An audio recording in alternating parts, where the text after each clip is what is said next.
नाजरीन मोहतरम, जो कौमें अपनी तारीख और तहजीब और तमद्दन को याद रखती हैं, कामयाबी और कामरानियां उन्हीं कौमों का मुकद्दर होती हैं। इसी सिलसिले में आज हम आपको तारीखी शहर शोरकोट, जो कि जिला जंग की तहसील भी है, के बारे में बताएंगे।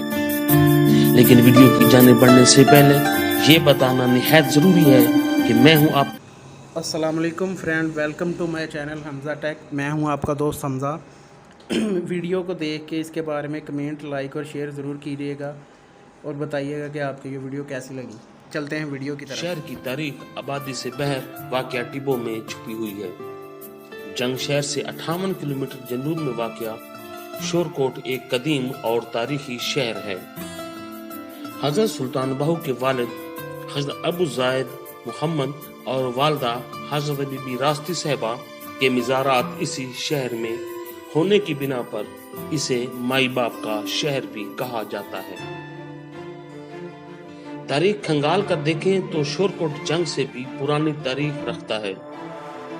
तारीखदान बिलाल ज़ुबैरी अपनी किताब तारीख जंग में लिखते हैं कि ये शहर मुख्तलिफ अदवार में मुख्तलिफ नामों से पुकारा जाता रहा, जैसा कि समीर कोट, आशूर कोट, ईशोर कोट, शोरकोट वगैरह। उनके मुताबिक यहाँ मौजूद खंडरात साबित करते हैं कि 10,000 साल कबल मसीह में भी यहाँ जिंदगी के आसार मौजूद थे। इस बारे में वो मजीद लिखते हैं कि तारीख में ये बात दर्ज है कि ये शहर कदीम तरीन कबाइल समीरियों, बाबीलियों और आशूरियों के तहजीब व तमद्दन का गहवारा रहा है। शहर के बारे में ये भी मशहूर है कि फिरौन सियास्त्रीस नामी सिपह सलार ने इसकी बुनियाद 10,000 साल कबल मसीह से भी पहले रखी और अपने खुदा के नाम से मंसूब करते हुए इसे एशोर कोट का नाम दे दिया। लेकिन इस बारे में कोई वाज़े तारीखी हवाला नहीं मिलता। शोरकोट में दाखिल होते ही कदीम किला भिड़ के आसार वाक़या हैं, जो समीरी कबाइल ने आबाद किया, और ये किला समीरियों के बाद कई देगर कदीम कबाइल आर्या, भील, दरावड़ और आशूरियों का मस्कन रहा।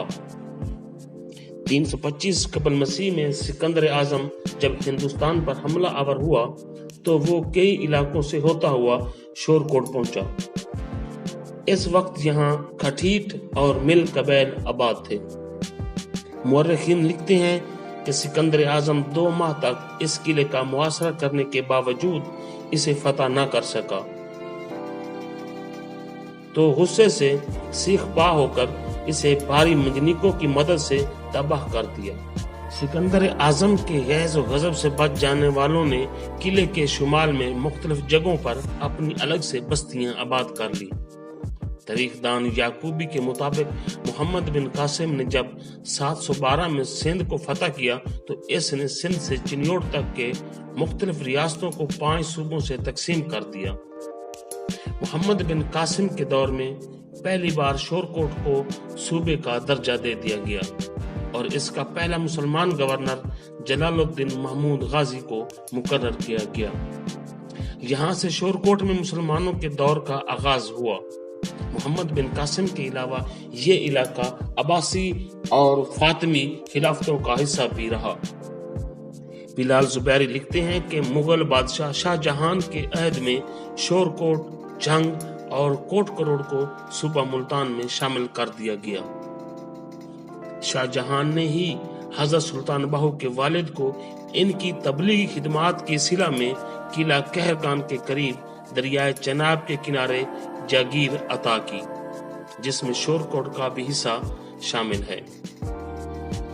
मुअर्रिखीन के मुताबिक सूफी बुजुर्ग सुल्तान बाहू की पैदाइश भी शोरकोट की सरजमीन पर हुई, जिन्होंने अपनी तसानीफ में इस इलाके का नाम किला कहरगान और शोर शरीफ दर्ज किया है। अंग्रेजों के आने से पहले राजा रंजीत सिंह के दौरे हुकूमत में शोरकोट को जिला जंग की तहसील बनाकर इस इलाके की अहमियत और मरकजी हैसियत को मद्देनजर रखते हुए कुछ इंतजामी तब्दीलियां की गईं। 1908 में शोरकोट शहर से 11 किलोमीटर के फासले पर रेलवे लाइन बिछाई गई, जिसे 2 साल बाद ही जंक्शन का दर्जा दे दिया गया, जिससे कराची तक पेशावर रेलवे लाइन की आमदोरफ्त मुमकिन हुई। 1965 की जंग के 2 साल बाद पाक फिजाइया ने शोरकोट में एयर बेस कायम किया, जिसके बाद शोरकोट को कैंट का दर्जा दे दिया गया। फिल वक्त शोरकोट 2 हिस्से शोरकोट शहर और शोरकोट कैंट पर मुश्तमिल है।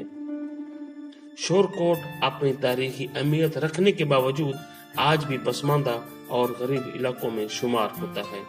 नाजरीन मोहतरम, ये थी हमारी आज की वीडियो। उम्मीद करता